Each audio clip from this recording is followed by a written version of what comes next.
I got into streaming a really long time ago, actually. I was just playing video games every day anyway, so I figured when the whole boom of Twitch started happening, I would just start live streaming myself and sharing it with people. Here in the UK, I was running like a media production company, like, you know, usually you do weddings for clients and then you do some other client work. But then what happened was when I was looking for a PC, I started looking around and there was literally almost no information out there. I had to do a lot of research and learning and testing and all these things myself. When I put a PC together, I just thought, okay, I'm gonna make a video about it and upload it to YouTube. And then basically it got a lot of views. And then I thought, okay, I'm going to do it again. And then it basically started. But I've been running this YouTube channel since 2017. So it's going to be 6 years in January now. I got into content creation around about 6 years ago when I was searching on YouTube for some tips on the game that I was playing at the time. And when I was searching on YouTube, I found that there wasn't a great deal of tutorials or tips on there on that game. So I thought I'd put a couple of videos up myself. I think I did 2 or 3 in the first week or so. They didn't do well at all. They bombed. I think they got about 10 views. But for me at the time, that was great. So I thought, you know what, let's stick a few more videos on the channel. And I think in the space of 3 months, I'd put something like 5 or 6 videos on there. And during that time, I started to build a little bit of a following. People were starting to put comments on there, asking me to do more tutorials, giving me ideas and suggestions for other videos. And it kind of snowballed from there, really.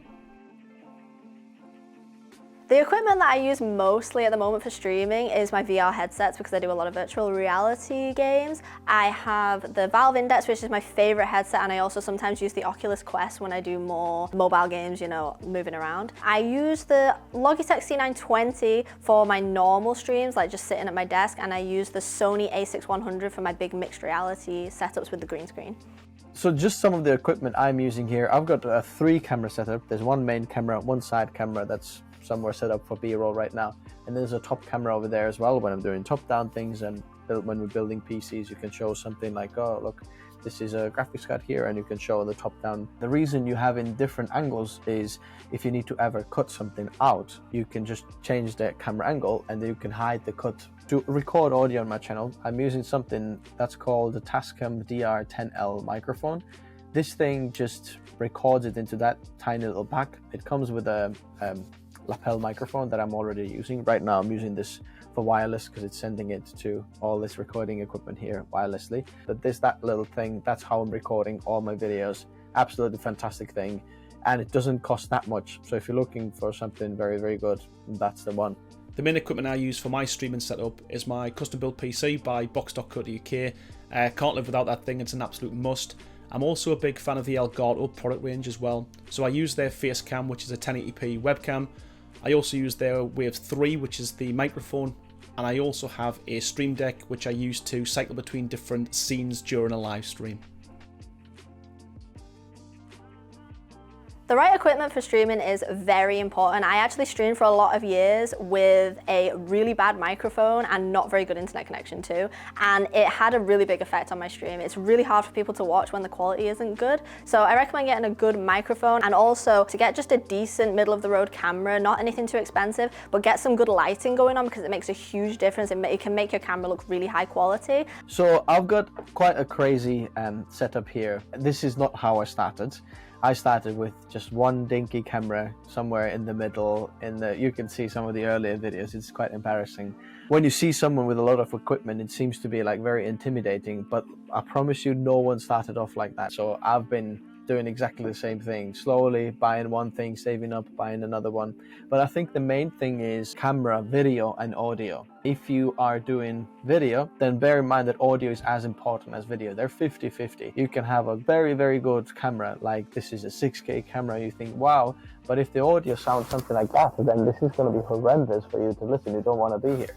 But then it's the same. If you've got a very bad camera, but then you've got a very good audio, they're both distracting. So they kind of need to work in union together.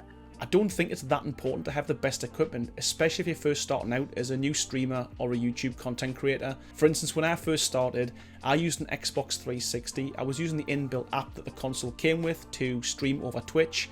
The microphone I used was the free headset that came with the console, and I didn't have a webcam or a green screen. My advice would be just use the equipment you've currently got, especially if you're just starting out. you can always improve the quality of the stream by adding new equipment bit by bit at a later date. I'd say the best tip for getting into streaming is to just start with the content. Don't just delay it, just start getting something out there now. And also, if you're gonna be streaming, stream to 2 different platforms at once. You can actually stream to TikTok and Twitch at the same time. You are allowed to do that. Just don't stream to Twitch and YouTube at the same time because they're like competitors and you're not allowed to do that. If you want to be a successful content creator and do it long term, then don't try to just make videos that get viral. Just try to help people in their situations, because that is a long-term goal. If you just make a stupid video, look, I threw my camera in the river, you might get 10 million views, but actually it's not helping everybody. There's lots of things that people are looking for to save money, to get their lives better. Try to find answers to these things and create content around that. My advice to anyone who wants to get into streaming or content creation would be to make sure that you do something you really enjoy or you're passionate about. For example, if you're into video gaming, don't just follow the trends of like Fortnite or Call of Duty. Play a game that you really enjoy or a game that you really want to play. If you're not enjoying the game yourself whilst you're streaming, your viewers aren't going to enjoy watching it either. I think the next equipment that I really need for my setup is a new graphics card, but obviously it's an investment. I actually do need really high-end graphics cards for the type of work that I do with mixed reality, and potentially maybe a desktop microphone as well. To be honest, I would actually love a new PC, because even though I am testing very high-end gear all the time, I am actually running something quite old, and it starts to show its age. There's a 10900K in there with an RTX 2060 Super, which for some people seems like, whoa, this is a powerhouse equipment.